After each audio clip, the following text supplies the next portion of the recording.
Dr. Jen Ashton here with us to answer some of your coronavirus questions. The first question, someone I know tested positive the day after attending an event. Should the other guests seated at her table get tested? Let's go through this really slowly because this is a great real-life example that really drives the point home. It's not just if you've been in contact with anyone who tests positive, because then we'd be going back 8 months, right? The key with this question, and the answer is yes, the people sitting at the table or who came in contact with this person at the event should be tested, and they should self-quarantine for 14 days. The key with this question is the day before. Their exposure, the people at that table, were exposed to this person within 48 hours of getting tested. That 48-hour window is the important part. It's 48 hours within getting tested or 48 hours within when that person develops symptoms. So the answer is yes. All right, thank you, Doc. Great question. Question 2 here, and again, asking for a friend, Doc. I'm suffering from serious pandemic fatigue. What can I do to help get over it? Ain't we all? So we have spoken about this. Psychologists are talking about this. The World Health Organization is estimating that 50%, half of the European population, is suffering from pandemic fatigue. This weariness, frustration, exasperation, everyone is over it. Here's the bottom line. This virus is not going away.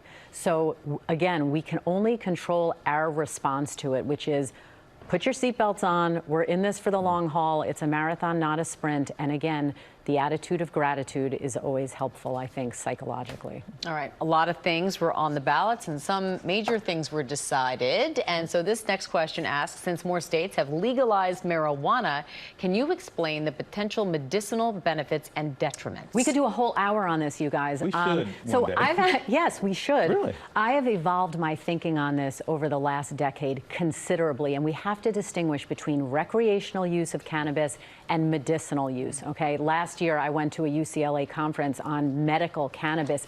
This field is exploding. We are behind. Canada, Israel has done a lot of research, particularly on things like epilepsy, anxiety, some gastrointestinal issues. It's not all good or all bad because the American Heart Association just issued an alert saying that there has been some early data that suggests an increased risk of cardiovascular effects, negative ones to people who smoke cannabis. So again, the bottom line is I do think it has a medical role, a therapeutic role, but we need good data, and this is not one size fits all.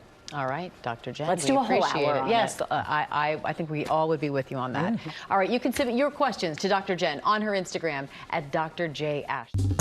Well, hey there, GMA fans. Robin Roberts here. Thanks for checking out our YouTube channel. Lots of great stuff here. So go on, click the subscribe button right over here to get more of awesome videos and content from GMA every day, anytime. We thank you for watching, and we'll see you in the morning on GMA.